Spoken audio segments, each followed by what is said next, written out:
Good morning, everyone. Good to see you here. Thank you so much for having me. Thank you, Santa. Thank you to the art commissioners and to everyone, like people that I know and people that I don't know. I have to say that I'm more excited about the people that I don't know, because it is always good to see people that get here or that feel invited to participate in these kinds of conversations.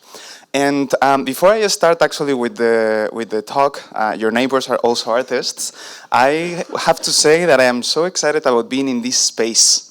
Because this space is not only beautiful, like brand new, I wish the university I teach looked like this.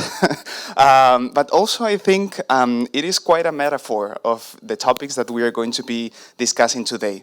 We are like in a sort of like very small parliament, like having conversations together, surrounded by, like people, homes, also nature, looking at us and us looking at them, and discussing very important topics at the center. So it was like a feeling that I had when I entered the space, and I think we are not in these usual like auditoriums that look like bunkers where the ideas do not actually like escape the space, but actually in a space that is transparent. And that's interesting in connection to one of the organizations that participates in this project, which is Art Transparent, along with the new Theatre Institute of Latvia, also Pro Progressione and the Bethlehem Square Theatre. And I wasn't prepared; I just improvised that. But I think it's a beautiful thing. So let's actually like hope that based on this space that we have, the ideas that we share together today, like somehow permeate, the homes, the nature, the spaces that are around us here in Riga and in other places. So, what am I doing here? A guy from Madrid that lived in New York presenting on a methodology that was developed in Hungary, Poland, and Latvia. Okay, so this is a fun story. A lot of people in this space know that story. But everything actually starts in New York, where I was living in Queens, in one of the boroughs of New York, and I will discuss this later.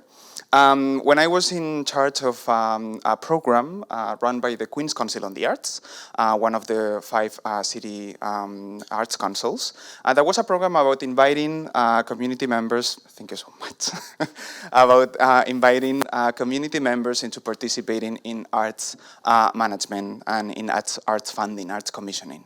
And I presented that work, that job that we were doing in Queens in a conference in Spain, actually, in 2021. And Barna, the director of Pro Progressione, was there. Also Mārtiņš was there, one of the advisors. And somehow they thought that was a nice idea, and they decided to replicate it. They put together like a team, along with the organizations that I mentioned before, and they got the grant in order for that project to be replicated. And that's why, at 2.5 years after that, we are here like presenting the results. So I've been involved in these kinds of initiatives for 5 years now, starting in 2020 when I joined the Queen's Council on the Arts, and they are really fun to me, like they are really meaningful to me, and so I hope I actually get a little bit emotional during the talk, even though I'll try to stick to the academic standards and professional standards that all of rule me in a very specific way. So the title of my presentation is Your Neighbors Are Also Artists, Takeaways After 2 Community Art Commissioning Experiences in the US and Europe. A very academic and long title, as you can see. But because actually today is a moment where we can actually reflect on not only the story that I'm going to tell you and the different projects that were developed in both sides of the Atlantic, but also, it's about like thinking about, where art is, and also who are the artists, right? And I think this is really relevant for us to discuss. And I think it's a conversation that we should have, that I will try to develop and discuss throughout the talk today. So DemArt, as Santa was saying, actually is the abbreviation of democratizing art commissioning by involving local communities. This Creative Europe project is a project that aimed to replicate or to, like expand the methodology that was created in Queens in order to promote art that is created for and by the community. And behind that, project is the International Institute of Community Commission Art, which is the umbrella that somehow, has all the projects and the initiatives that we have created in this project. Today, I am going to be introducing very specifically the toolbox. Like downstairs, you have you have actually like QR codes right there, and also downstairs about the toolbox in English, which is the main version of it. That is somehow the result of all the work that we have done, and also you have the abbreviated Latvian version, because for us it was really important that, of course, the toolbox and all the projects that have been in part of DemArt were in English, but also in the local languages, so local or national, in Latvian, in Polish, and in Hungarian.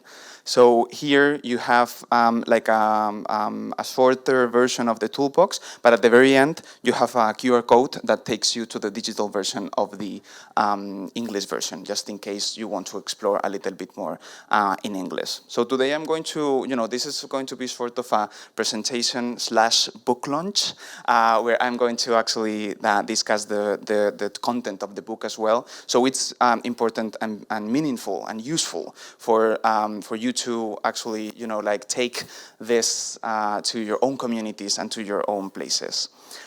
So first, I would like to start with this question, because somehow we assume that community commission art is something that everybody knows, but actually something that sometimes a lot of communities or a lot of people don't know about. And if I have to answer, what is community commission art, I would say that community commission art is this, is this, is this, this, also this, this, this, this, this, and more importantly, this. So all these images are actually images that come from the projects that were developed here in Latvia, in Hungary, and Poland. And I think these images really demonstrate what community commission art is. But actually, let's define what community commission art is, not only through words, but also by using images.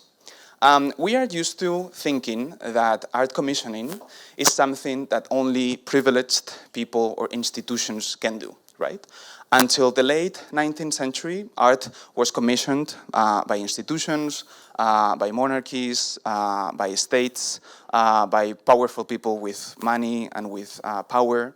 In the late 19th century, like that, well, also in the 17th with, like social, like the beginning of the middle class, if you may, but especially in the 19th century, art commissioners started to be more available to, like a wider, like audience in a sense, but that's still like quite privileged. And that also throughout the 20th century, something, that collectors or like people also, maybe not with power, political power, but with economic power or influence have access to. So in a sense, most people, most of us, didn't have the power to commission art per se, right? We, starting with the Enlightenment, of course, like we had the opportunity to enjoy art, to go to the museums, to, like admire heritage, to be in touch with artistic disciplines, but somehow, like common people didn't have the opportunity to decide the art that was created. And that's something that, it's not something that we discovered like 5 years ago. Community involvement in arts has been something that, started especially, like after the Second World War and in the 60s in the US and in so many communities. But it's true that even today, the art that is created, even if it's visual, performing arts, all kinds of media, Latvia tends to be associated with the institutions, with the state power, or with people that have the money or the resources in order for artists to do their work. And that is something that I think it's important to remember, because what happens is that even though we are part of democratic societies that, of course, use our taxes to, run museums and collect pieces of art and, commission performing arts productions, in most cases, it is not us, but experts or institutions that decide the work that that is created. And of course, I'm not saying here that experts shouldn't have a word, because I'm in theory one of them. So I still want to have a word and a decision, or part of the decision making. I think needs to rely on also people that are experienced and know about the topic, and are curators running places. But it is important also to combine different inputs, or that assume that different projects can be run by different people, or that at least people that are not experts can actually have a word into the projects that are created. And that is very much somehow the spirit behind this book, behind this methodology toolbox, and behind everything that we are doing, in the frame of the DemArt project. Because not only is somehow something that needs to be done in the frame of a democracy and in the frame, if connected to democratic values, it is also something that takes, very positive consequences to the art that is created. We, of course, might 17th century, 18th century, 19th century paintings, but the reality is that they tend to depict men on horses, and powerful people, very idealized landscapes, or sometimes they even might depict very stereotypical ideas of normal people. And again, here I'm doing generalizations. This is not very academic whatsoever, but what I want is to convey the message. Of course, we would need to pay attention to the different cases. And I think it is important to remember that when you allow people to decide what the art that they want to see in their communities, in the world, in the museums, in the public spaces, also the priorities or the topics or the formats change. And that's something really, really important when we think about, artistic freedom, artistic expression, and also the possibilities of art. Because then artists might feel connected to different topics, or some artists that usually don't have a word in the artistic realm might arise. Of course, in combination, again, with more institutional productions and, art as we know it. Here is a space about, it's a conversation about expanding the space of art, not replacing, one type of art for another. Our space, I think it's quite little, so we shouldn't think about replacing it, but actually expanding it, right? And that's what is behind, those are the principles of the DemArt project, democratizing art commissioning by involving local communities. This was at the very center of our, methodology, of our ideas, and of our values. Because, when I was working in Queens, and I will talk about that a little bit now, I always thought that, the artist commissioning program, which was the name of the program that we ran there, wasn't just a program of the institution, it was a revolution in a way. Because you are taking this spirit with you, you are seeing the world, through these eyes, and it is when you become a feminist and you put the purple glasses, you start seeing the world through a different way, and you start committing to certain values. Well, in this case, if you put the DemArt glasses, then you start seeing the world differently, and I hope you leave the room with those glasses. So as I was saying, everything starts here, but actually everything doesn't start here, because this is again, a very stereotypical image of New York. Everything starts here. this is the park I used to go picnic with my friends in New York. This is the park I used to, do sports, and this is the park that is really close to the headquarters of, the Queen's Council on the Arts, which is the institution or the organization that they started to run a program very similar to this. And when I was living here in Astoria, by the way, the Greek neighborhood of New York, of Queens, I went to Girona, an amazing town in Catalonia, in Spain. Where the ITM satellite conference was happening. The ITM is a network, a performing arts network at the European level that promotes professional development and, connections between professionals and organizations in Europe. And basically, there was a moment for innovative projects to be presented, and that's where I presented, actually another methodology toolbox, which is this little book that is very precious to me, because as I was saying, we wanted the program of the Queen's Council on the Arts not only to exist in the form of a program run by an institution, but actually to expand it. And our resources were limited. We didn't have all the money and and time in the world, and we were only 2 people running the program. And for us, creating a book or a workbook actually, because it's pretty engaging in that sense, was a way to expand the work that we were doing. So more people could actually learn about what community commission art was without us having to grant grants and give money because we didn't have unlimited money, unfortunately. And that's when I tell you a little bit more about the Artist Commissioning Program, which was a program very similar to the DemArt project in the US, but also very different. And I'm gonna try to not compare them, but actually offer you the different the main ideas of each of them, just so you know that there are multiple ways of doing the community commissioning work, and that this can be done in different manners. So the Artist Commissioning Program was a program of the Queen's Council on the Arts, as I was saying, one of the 5 city councils in the city of New York. New York is like a very big city. Sometimes we believe, it's more like a TV set, but people live there. People struggle there. People go groceries there. People have kids there. People, fall in love there. They go to parks and they do all kinds of things. And artists also live there, and not only Broadway actors and singers. And New York is comprised by 5 boroughs: Brooklyn, the Bronx, Manhattan, Staten Island, and Queens. Those are the 5 main boroughs, the 5 main neighborhoods, and within each borough there are multiple neighborhoods. These, they are pretty big, as you can see. And Queens was my neighborhood.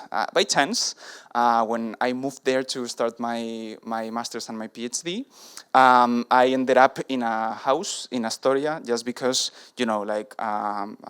someone from my university was renting a room, and I was now in the middle of the Greek community, which I started to be really connected and feel very in tune with, because at the end of the day, we are Mediterraneans and we share a lot of things, such as, for example, playing loud music when you are cooking on a Sunday morning. Queens is an amazing place because even though it has almost 2.5 million people, it feels like a neighborhood. It feels like a community. Each of the territories that you see there are small neighborhoods. One of them is Astoria, the one I was living in, and each of them has a specific particularities, right? Such as, for example, the communities that I will discuss later in each of the countries that, DemArt was implemented. The Queen's Council on the Arts was an organization that was part of the New York Department of Cultural Affairs, so a public institution. Sometimes, and especially today, we believe that the U.S. Public system doesn't exist. The reality is that it does, even though some people are trying to destroy it. But there are like great professionals and great public workers trying to advocate for public services, especially in big cities that are like a more liberal and democratic like vision. And New York is one of those. And the New York Department of Cultural Affairs, which is somehow like the cultural and arts branch of the city, decided at some point in the 60s to create 5 city councils that would support artists and cultural workers in each of these territories. So the 5 logos that I showed before, these here, are like the 5 artistic councils in the city that support the artistic and cultural ecosystems of the city of New York. In Queens, this organization was created in the 1960s. It's an organization that, even though it has to reach 2.5 million people, it used to have a very limited budget, like a $2 million budget, which is really small, even though it sounds like a lot of money. It is not when you are there, and when you need to pay rent and bills and salaries. And the organization basically had programs in order to support artists and cultural workers. So it wasn't an institution that offered like cultural programming on a daily basis, like shows or exhibitions. It was more about creating grants, residencies, like scholarships, professional development programs for the artists and for the cultural workers in the borough of Queens. And at some point in 2017, before I was there, the executive director decided to create a program, which was the Artist Commissioning Program, for community members to be involved in the decision-making processes that Queens Council on the Arts was running. So usually, and this is more or less the common practice around the world, when there is like an artistic residency, like a grant, fellowship, usually there is a jury or a panel, right, that needs to rank the different, like applications or projects in order for those projects to be awarded or not. Usually, those panels are created or are like, like conformed by, like art historians, experts, art critics, academics, people that have the knowledge, right? The people that know what art is and what quality is and what beauty is. And somehow, like the executive director had a very good intuition, which was, okay, if we are serving Queens, if we are like funded by public money, if we are like serving people in Queens, why aren't we letting, the community members, the neighbors, the people that live in this community tell us what they want, what they like, what is important for them, what they want to see in the public squares, in the local theaters, in the cultural centers, because most of the of the artworks that were created thanks to the funding that we offered at the time ended up being like in local galleries, in local theaters, in like local cultural centers. So that's how the Artist Commissioning Program started. Which was about, as it is stated, about democratizing the Artist Commissioning Program. And it had like 3 main like principles or 3 main ideas in order for this to happen. It was both like a theoretical framework in order to be applied to different places and to different programs. It was a program in itself, very similar to the DemArt project. And it was also, as I was saying before, a revolution like created through like different ways, such as, for example, the book. The first thing was about, or the first principle was democratizing the art commissioning process. And, like I wanted to illustrate this through this quote by one of the artists that received a grant from this program. Marcuse said, when you think of commissioning, you usually think of rich people, kings, queens, the Vanderbilts, you know, in a European context, maybe the Medici, people with money and privilege. And QCA, the Queen's Council on the Arts, wanted to put that power of commissioning into the hands of community members. I think this quote like really summarizes, you know, the ideas that I was discussing before. The second thing, or the second principle behind this program, was busting myths and preconceptions about art commissioning. Because there were like somehow three myths that we identified, of course so many more, but three ideas that usually are associated to art commissioning. First of all, that if you want to commission art, if you want to collect art, if you want to promote the arts, you need to be wealthy. You have to be wealthy, right? You need to have money in order to support artists. And it is important, you need to have money. That doesn't mean that the money is yours. Maybe the money is someone else, okay? And you make the decisions with other people's money, which is fantastic. But that the money doesn't have to come from you. Then the second myth was that you have to be culturally savvy, meaning that you need to have the knowledge, the expertise, that you need to be an art historian, an expert, someone that knows what really you know, good quality art is. And the reality is that, you know, even if we are not experts, even, you know, like, what I want to say is that we are not experts in everything. Even when art historians or academics go to a panel, you might have an expertise in visual arts, and you end up being, you know, in a panel evaluating performing arts programs or productions. And the reality is that you are not expert in that, but you might be like a human being with the sensitivity and with also the humanity in order to connect to certain things, or at least to know, you know, the kind of art, the kind of topics, the kind of artists that might be useful and meaningful for your community. So for us, it was really important to say how, you know, like people that make the decisions about art don't need to be experts. They just need to know what is, you know, what is, it's meaningful for them, how they can get emotional, how they can feel connected to something, and how something can actually bring joy and a positive impact into their community. And I assure you, and we have like great examples here in the first row, that community art commissioners know that for sure. That's their expertise, which is about, you know, trying to create, you know, a more horizontal, you know, like knowledge, and trying to, you know, like demystify or decolonize, you know, knowledge in a sense. And then the third myth was that the process has to be complex. And I don't want to say here that it wasn't complex to give the three projects that we are going to present today into fruition. The process was complex, but it's true that there is a process, there is a methodology, you know, like things can be done. The fact is that usually people don't get into art commissioning because, you know, they think it's really hard to put things together, and it is. But the fact that things are like hard doesn't mean that they are not possible, that you can do them, right? And that's why behind this myth, it was really important for us and also for the DemArt project to create like a methodology toolbox, a step-to-step guide for people to feel like more connected to others that were in their same position in the past. And the third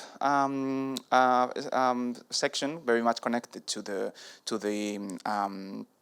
third myth, was a step-by-step guide to art commissioning, and this is when we, you know, like published this this book that is also in a digital format. If you want to get it, you can download it using that QR code. That was very much behind the idea of, you know, like promoting these methodologies and trying to replicate it in different contexts and in different situations through a program like the one that we did, but also through, you know, like just by incorporating community members into different panels, or by people understanding that the same way, you know, we might spend a lot of money in a piece of furniture for our house, or you know, or a lot of money in a like wonderful TV. You know, we can also actually like spend money in art and be commissioners in a sense, in, you know, supporting artists that are our neighbors, that are next to us. Artists exist. You know, they are real people that are like among us. And we created this book that you can see was, you know, like a guide into art commissioning, trying to help people understand how to create open calls, how to engage with artists, and how to, you know, like basically do the work that sometimes we believe only art institutions can do. Which again is about expanding the impact of art and also the opportunities for artists as well.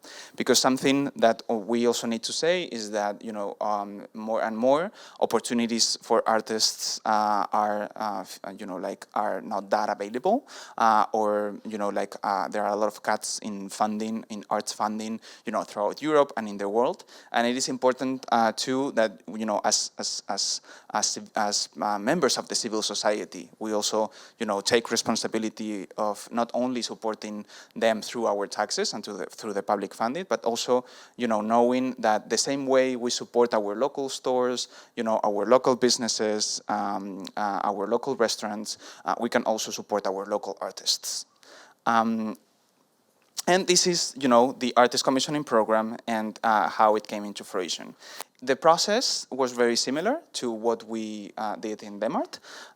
You know, there was an open call for art commissioners. We selected the 5 art commissioners: Manuela, Christy, Sofia, Ellen, and Carly. I still remember their names. You know, we brought commissions, in this case on dance, because the project received funding from a foundation that was, you know, into funding, you know, into funding choreography and dance projects. And, you know, like 8 different commissions were created out of this. The commissions were like dance projects, choreography projects that somehow talked about untold stories and about stories that were connected to the different communities in Queens. So, for example, we had Apocalypsin, which was like a choreography project about, you know, a science fiction apocalypse, you know, like based on indigenous ideas that came from, you know, the Aztec ancestors of Mayra at that time. We also have Us Around the Table, which was a production about how an Asian queer individual can come out and you know, like say, you know, like express his homosexuality in the frame of a very conservative Asian family in Queens. Armenian Voices, which was about the Armenian genocide that happened in Europe and how people from that community had to go to the US, and this was done through a choreography as well. Is There Poison in This, who talked about schizophrenia, more specifically about one of the members' brothers, you know, mental illness, and you know, to raise awareness about mental health. The Intermediate, which was about, you know, like a story of abuse in the family of Sakma, the choreographer. Devotional Ecologies, which was a production about, you know, like restoring our connection with nature, and more specifically to some, you know, parks that existed in Queens. So this program, as you can see, like promoted art pieces or art projects that were really meaningful, with ideas and with, you know, like values that were like very meaningful to the communities there, to the immigrant communities, to the LGBTQ community, to the, you know, socially underrepresented groups that foster our connection to the environment, that foster our connection, you know, with each other. And this is something really, really relevant because, you know, maybe from an expert or from an art critic perspective, you know, some of them might not have the quality that, you know, someone would expect, right? But they were talking about topics and about ideas that were like important. And now we come into how that translates actually into what we are discussing today, which is, you know, the DemArt project and the projects that were created in the frame of this fantastic project. We had in the DemArt project a very similar methodology, basically selecting, in this case, 3 art commissioners per country, per project, and then selecting, you know, 3 shortlisted artists or like finalists in order for them to develop projects, and then awarding 1 commission. So at the end, 3 commissions were created and selected by 3 art commissioners in each of the locations conversations. Also, something new that Carolina remembered me yesterday was that in the DemArt project, it was really important to say that, like young communities or young community members have also the responsibility and the power to decide the art that is going to be created and that is going to be in the future. So that's why, like art commissioners, if I recall correctly, they are all born after 1989, which is like a very meaningful, like date also in Europe. We are going to be discussing now, some of the contents of the methodology toolbox, because the methodology toolbox is both a project that, or like an object that honors all the work that art commissioners, advisors, art managers, and artists have been doing during the last 2.5 years, but also aims to be a guide for people to replicate the project and to disseminate somehow the word, the good word, for people to incorporate this. And I want to emphasize that, like replicating this project doesn't mean, like doing a 2-year project, international with art commissioners and, having to paint like a mural in a block, like we are going to see in a second. Basically, replicating this project means like knowing that, like people that might not have an expertise in arts, that are part of a community and care about, the bonds that are created through arts and creativity, should be part of the decision-making processes that are connected to the creation of art. And that can take the form of a project like the one we did, but also that can take the form, of incorporating community members into panels, into creating consultations, in the frame of, of a project that is going to be developed in a specific place. And these, fortunately enough, this is something that is becoming more and more common. In different projects and organizations. So this is more like the book launch part. As you can see in the toolbox, we decided to divide the project or the toolbox, the book, in these different sections. The first one is about the project in itself, which includes everyone that was involved in the project, the art commissioners, the advisors, the art managers, the organizations, the artists. And today we are going to be talking a lot about democratizing art commissioning. Even if we, even if we could only create one commission, the fact that, like for one art piece, so many people are involved, so many people are like giving their inputs and, like basically contributing to the conversation, is something that is already democratic, because different visions of the world, different inputs, different ideas are on the table. When we talk about the census, like Jacques Rancière likes to mention, the French philosopher, we talk about inviting to the table, like the people that are not in the table. Because sometimes we believe that we are really democratic because all, somehow we vote, we choose different options, and we are allowing people to to speak. But what happens to the people that are not like part of the conversation, right? People that are left or people that don't feel invited to come to the conversation. Well, this project aimed to do that and aims to do that. Then the commissions part, which is about the art pieces. Like the art pieces are very, very important and very, very relevant, of course, in the frame of this project. 3 art pieces or art projects that were created in the frame of this project. And then the actual toolkit, with examples of different deliverables that we created, such as the open call for art commissioners, the open call for artists, the decision-making methodology. So people are taking through the methodology and have examples to replicate, and so it's easier to do it, right? So if you may, it's like a recipe somehow that you can follow, but that also you can add little touches and put in some other ingredients of your own if you want to. We are not like we're very flexible with that.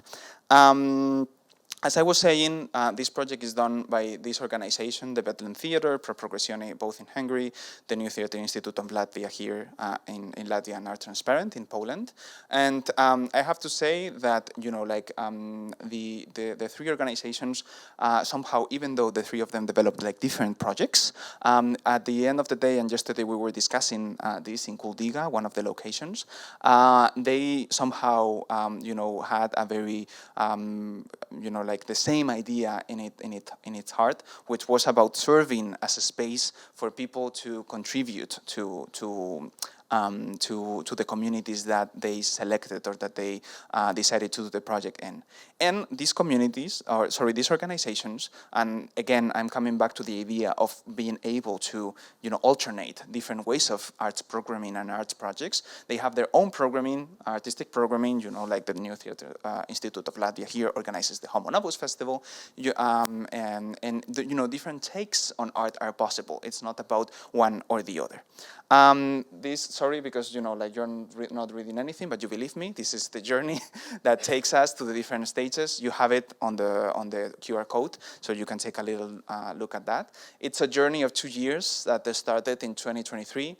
That took us, you know, from Budapest to Riga and going through Wrocław and Brahov and Kuldiga yesterday and so many places, and that allowed us to create also like a small community around the different projects and to like share the ideas that we had. As I was saying, the project methodology was very much at the core of the project of the toolbox, because we wanted people to understand how this can be done. That this is not something that you can do only if you have like a Creative Europe grant. It is something that can be done, you know, if you really want to promote, you know, like artists in connection with communities. And the commissions, even though this is something that is going to be discussed later, and maybe I'm not the person to discuss them in depth, but also I want to say how important the results of these processes were. Because something that I was mentioning before is that how, by allowing people to get into the decision-making processes that are connected to art funding or to art projects, it is interesting how, you know, even though there are like evaluation criteria and they create their own methodologies, at the end of the day, and then now, like after the talk, the art commissioners will be able to say if they agree or not, their priorities are different, or they might they might differ from the ones that an art historian or art critic or an academic might have, right? And here we have the three projects that were created in the three locations. Musical Walls by Metron Ensemble in the 7th District in Budapest, Hungary, which was a project about, you know, the musical past and background and richness of the borough of that district. Then Upside Down Kuldiga by Jurgis here in the room in Kuldiga, which is an amazing place. We went yesterday and we enjoyed the visit very much, which is about, you know, like honoring local stories through a sound walk that allows us to see, you know, behind the walls and to connect with the history of the town. And then Four Seasons by Fides Kont Nisiolek, sorry for my pronunciation, which was two murals in you have seen pictures of it, and you have them in the toolbox.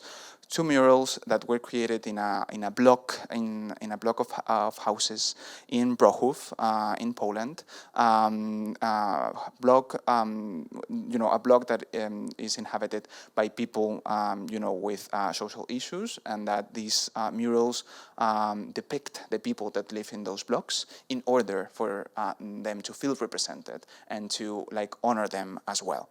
So the three projects, you know, like one that is more connected to music and to, you know, like immaterial heritage. The second one that is more connected, you know, to local stories or to oral history, as well as to the urban space. The third one, which is, you know, a mural, like a visual art piece, the three of them share the idea of, honoring the locals, basically saying or like stating how, like local members of the community their lives are also meaningful, that we can learn from them, that there are values and deep ideas that they can convey, and that we should pay attention to them in order for us, through the artists, like gaze or eyes, for us to build like a more like meaningful and democratic community, and somehow like tie the bonds that we have in each of our locations.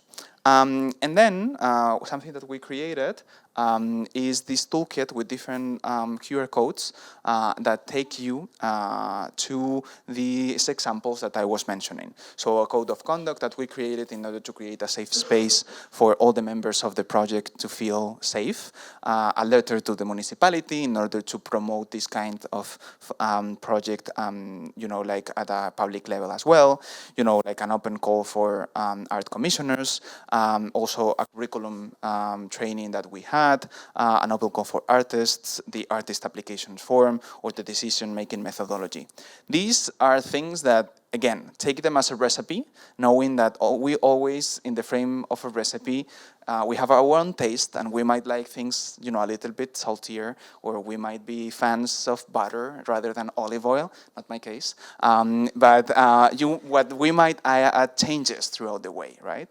That we can follow this recipe, but knowing that we, as community members, that you, as people, like maybe at the university, leading organizations, can actually like start from here and take it to another level, which is, actually what, the DemArt project did, which started, inspired by something that was done in Queens, but that then, they took to a different level, adding different layers, different complexities, and some differences, such as, for example, the age of the art commissioners, also the fact that they selected 3 shortlisted artists in order to then select one, being that was somehow like an innovation that we didn't have in Queens.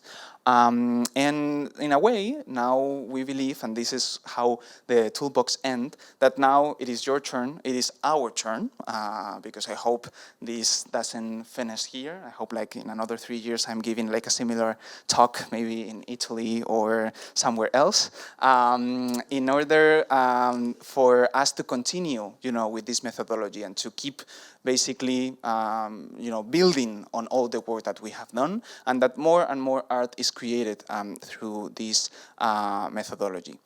We have a few pieces of advice. I'm not going to go through all of them because you have the toolbox with you. But what is interesting about these projects is that even though there is a recipe, that doesn't mean that the cooking process is challenging, because even when you follow a recipe, things happen. I hope we don't have to end up having to order pizza at the end and doing things like in another way.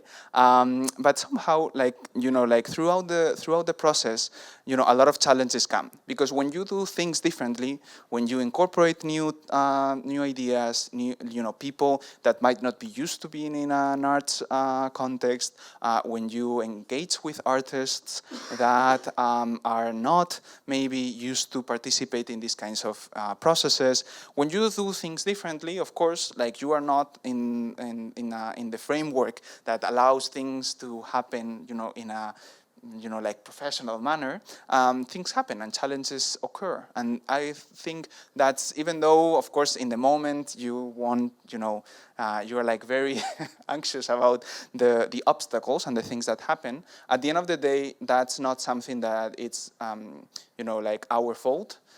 It is somehow the decalage between, somehow the very institutionalized practices that we have as arts organizations, and that have been crystallized and commodified through decades, and somehow the changes that we want to make. And the lack of connection, or the impossibility to sometimes make those worlds connect is when the challenges come. So I think this reminds me of a book by Donna Haraway, which is about the title is Staying with the Trouble, which is about embracing the trouble, embracing the problems and the obstacles, because if things are easy, that means that things might not, we might not be doing things like the way they should. So just to sum up, and I'm super happy that I am on time because it's 11:59. I would say that these two projects that were in Queens and now in Europe are just two examples of how to do things differently. And I hope, in the different arts organizations or institutions, or just as civilians and citizens, we start challenging or questioning how decisions are made in the arts world. The same way we question how decisions are made in general, at a public and political level, and that critical perspective, or that critical way of thinking stays with us, either creating a program like this, or also by just trying to make or to permeate everything that is part of of the art funding. And I'm really happy that I didn't cry during the presentation, that I stayed very professional, because this has been an amazing journey. When I left Queens, one of the things that I miss the most is doing that kind of work and being in touch with the community members and with the people that cared for the artists that are next to us and among us, even though sometimes we don't see them. And for the past 2.5 years, in the different places, that it's been amazing to work with the art commissioners here, with the advisors, with the organizations, with the managers. So from the bottom of my heart, thank you so much, and let's continue.